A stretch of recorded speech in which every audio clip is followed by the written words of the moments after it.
Okay, right now I'm going to show you how I like to fish 2lb Fluorocarbon mono straight through. A little bit different to some. I like a much more softer, more finesse approach. I'm not as aggressive as what some people are with their 2lb, especially in the deep water. In the shallows it's a different story, but we're fishing out here in about 8 metres of water. There's a few little reefs and drop-offs, so we're just going to hop the lure along the top and then try and find that drop-off and let it shoot down the side. And hopefully, as it's going down that side, we might get a fish, because it's the most likely place for one to be sitting. So I throw it out, let it go to the bottom. Once I know it's on the bottom, then I pull the line tight. So once I've got that line reasonably firm, then I'll lift the rod tip to see if there's any weight on the end. If there's no weight, I give it a few hops, back down I go, let the line drop back to the bottom. Once I know it's on the bottom, then I'll always wait a little bit. I don't like to straight away work the lure. I like it to sit there for a little bit, give the fish a chance to come along and eat it if they wish. And then I'll lift it up again if I can't feel any weight. And I'll give it a few hops.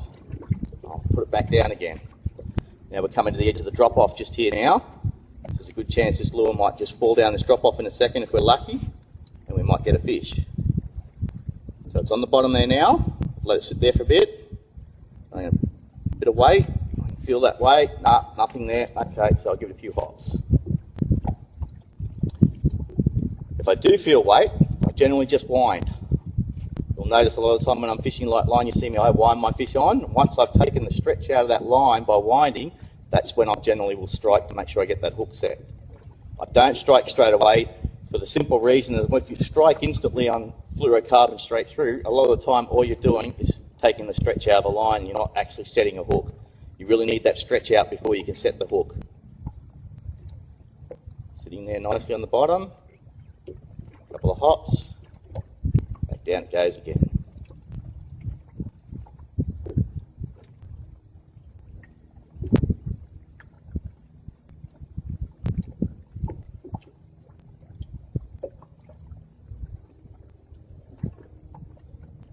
Lift it up, nothing there, can't feel no weight. Couple of hops, back down again.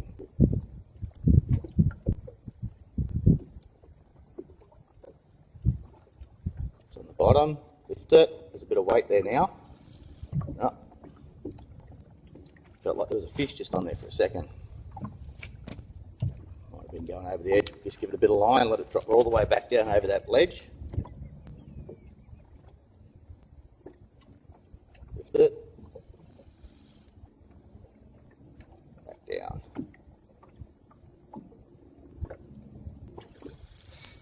There you go. Just wind them on. That's what you're going to do when you know you've got a fish that's bit it. It's only a very small fish by the feel of things.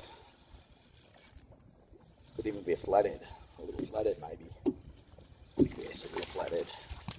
But that gives you the general idea on how I like to fish the 2lb in the deeper water. Much softer, more finesse-like. And the other thing you need to do always is, you probably can't see that, but that line's got some frays in it all the way up. I can physically see it where it's been bumping along the bottom and falling over the ledges. So all that part there is all no good, so I need to take that line off on a regular basis. Make sure you get it at the bottom of the boat, not over the water, and retie, because if I don't, and I do hook a good fish, there's a good chance that that will just snap in that one little area real quick, and you'll lose that quality fish. The other thing with 2lb line is you've got to constantly be keeping an eye on that first 1 to 2 feet of line above your jig or your lure, because that's the area where you're most likely are going to get those little frays and have the problems of not being able to get the fish back because busted off. Back out the water we go again.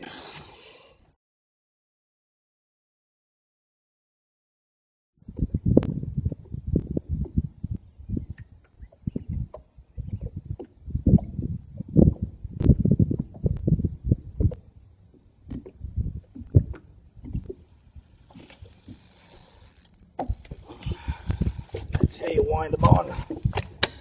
Give them the time to get the lure in their mouth. then you can just wind them on until you take the stretch out of the line, then you can lift your rod tip to set the hook a little bit. It's only another small one, but it sort of gives you an idea of how I like to wind my fish on, especially using these sickle hooks that get them in the corner of the mouth. 90% of the time they're fantastic. They're almost like a circle hook. It just made fishing the light line so much easier, so much better hookups.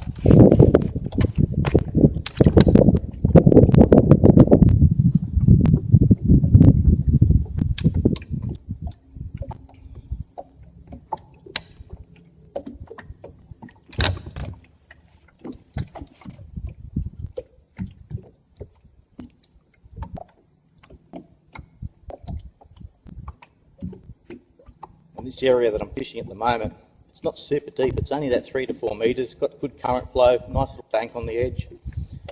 And I'm only fishing a 1/16 jig head here because I just want that more natural presentation, I suppose, in the water column. I don't want something that's going to bang on the bottom too much. I want the fish that are swimming around to be able to find the lure and hopefully get it in their mouth. Whereas if I have anything that's too heavy a jig head in this area, it's going to just plummet to the bottom, and it's going to be on the bottom in the wrong area. The fish in these sorts of areas like to be swimming around a little bit more. They're out there hunting now.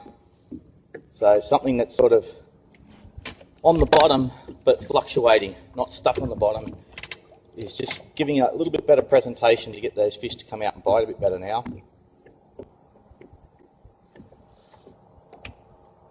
Getting small fish bite here, but it's hard to get that better fish to come out and bite. The thing about fishing in an area like this, at any time you could hook a big one, you just never know.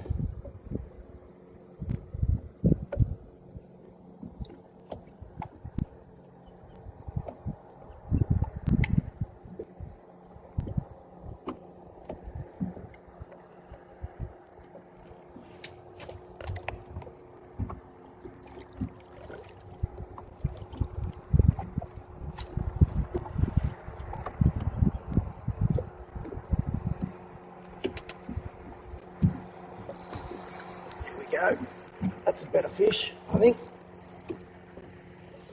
Was playing with that for quite a while there. I really had to be patient and just wait. Plenty of time, no rush. I don't know what it is, but it's staying down deep, and we're in pretty close to the edge here, so we might just try and get out off the edge a little bit. Just electric him out. Try not to upset him too much. Back that drag off in case he takes a big run. It's only 2 pound line, it's pretty light. Could be a good fish, it might also not be. It could be a small one playing up, you just don't know. So what you've got to do is you've got to make sure that you do everything in your power in case it is a big fish. Because if you just take it easy, you've got some chance. If you're going too hard on him too early, you could pop that line real quick. But the secret is to be patient. There's no rush. Let the drag and let the rod and let the stretch the line do all the work for you. All I had to do was electric that boat out away from all that snaggy stuff on the edge to make sure that he couldn't go back in and get me. Now I've got him out in deep water, it's much easier just to play him out. And he's not that big a fish really, but in a comp in Queensland, I'd be pretty happy with a bag fish like that. Nothing spectacular, but then again, as you can see, that sickle hook right in the corner of the mouth again. How's that? Every time, bang. Or they come in behind the jawbone here.